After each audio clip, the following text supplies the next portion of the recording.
Florida State now has a chance to host Duce Robinson, former Southern Cal wide receiver.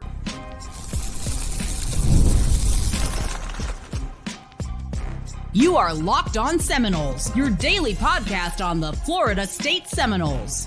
Part of the Locked On Podcast Network, your team every day. Welcome back into Locked On Seminoles. I am your host, Brian Smith. Thank you for making Locked On Seminoles your first listen each and every day. Truly appreciate you stopping in to talk some Noles with me. Today's show is brought to you by FanDuel. Right now, new customers can place $5 bet and receive $150 in bonus bets if their first $5 bet wins. Just visit FanDuel.com to get started. All right. There's an opportunity coming up for Florida State. 24/7 Noles reported, and some other people have as well. Duce Robinson is going to visit the Noles. For those of you that remember or are old enough to, Dominic Robinson was his dad, California guy, came to FSU, top 100 recruit, played receiver. That's important. You've got Arizona State is going to host him. You've got Florida State, Texas A&M, North Carolina. It's a huge list of schools in terms of like where they're from, the areas. It's spread out all over the place. Why it's that way, I don't know. North Carolina is most intriguing to me, obviously, with Belichick being signed by the Tar Heels. I mean, Bill Belichick going to North Carolina is probably something I should talk about as an ACC point anyway. But that being stated, Arizona State is the one that gives me the most pause. And we'll get back to that here in a minute. What does Duce Robinson bring if Florida State gets him, and why would they want him? That's the biggest thing. 6'6", 220-ish, give or take. This is a young man that I've scouted personally. He was at the Elite 11 finals, snagging balls all over the place from everybody from recent Auburn commitment, Jackson Arnold. He just transferred over from Oklahoma as I do this podcast. But he was all over the place. Dante Moore and all these different guys came out, and Duce made it a lot better for him.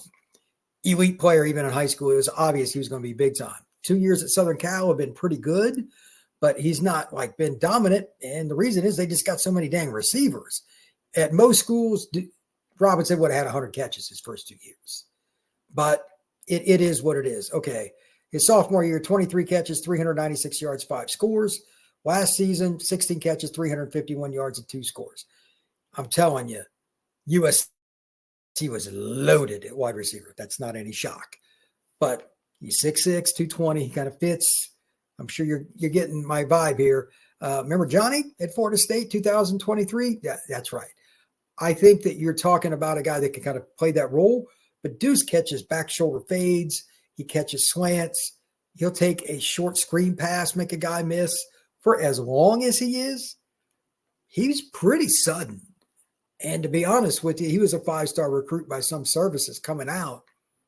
I can see why, because I saw him play live, but in some ways, I think USC's done a pretty good job with him because he stayed flexible, even though he's added a little bit of muscle mass. And he's just as twitchy, if not even twitchier than he was in high school. And he's added more power. Like, there aren't many DBs that can hang with Duce on a 50-50 ball, kind of like it was with Johnny. Does Florida State have a chance in this? I don't know, but what they've shown in the past should be pretty attractive, and he is going to visit. I don't know the date, but at the same time, I really don't care at this point.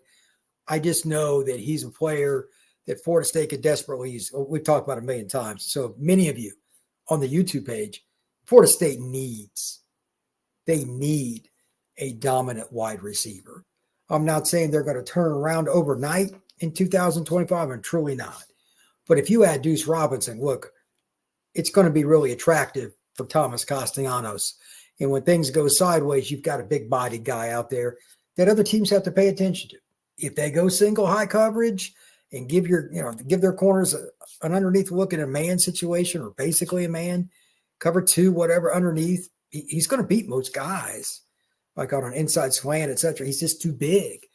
Florida State's offense could take a huge step forward. Also, because they would have a guy like that on the field, we've said this for all season long, Florida State didn't have anybody other teams really were scared of after, I would say, really the second game of the year.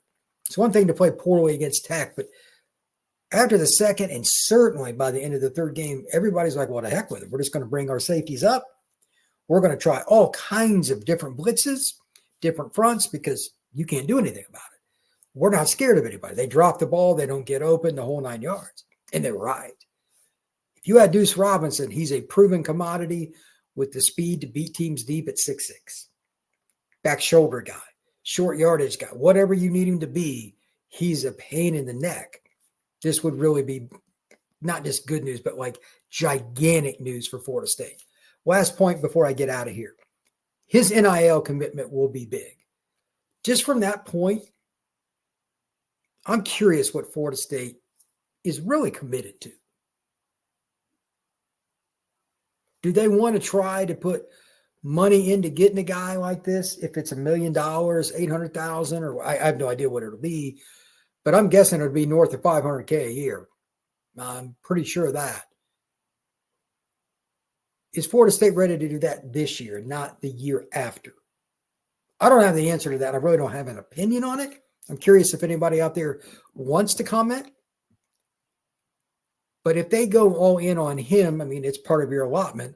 What are you giving up? Because another way to go about receiver is signing, let's say, 3 guys, and they're all pretty good, and you combine them with the talent coming back, and you let the chips fall where they may. And I get it.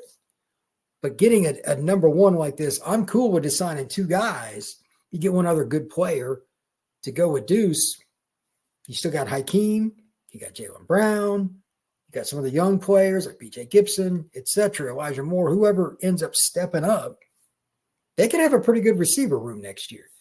But it starts with the top guy. I would go with the top guy. That's just my opinion. I think Florida State needs to be cool again to get receivers. It used to be the coolest school to go play receiver at.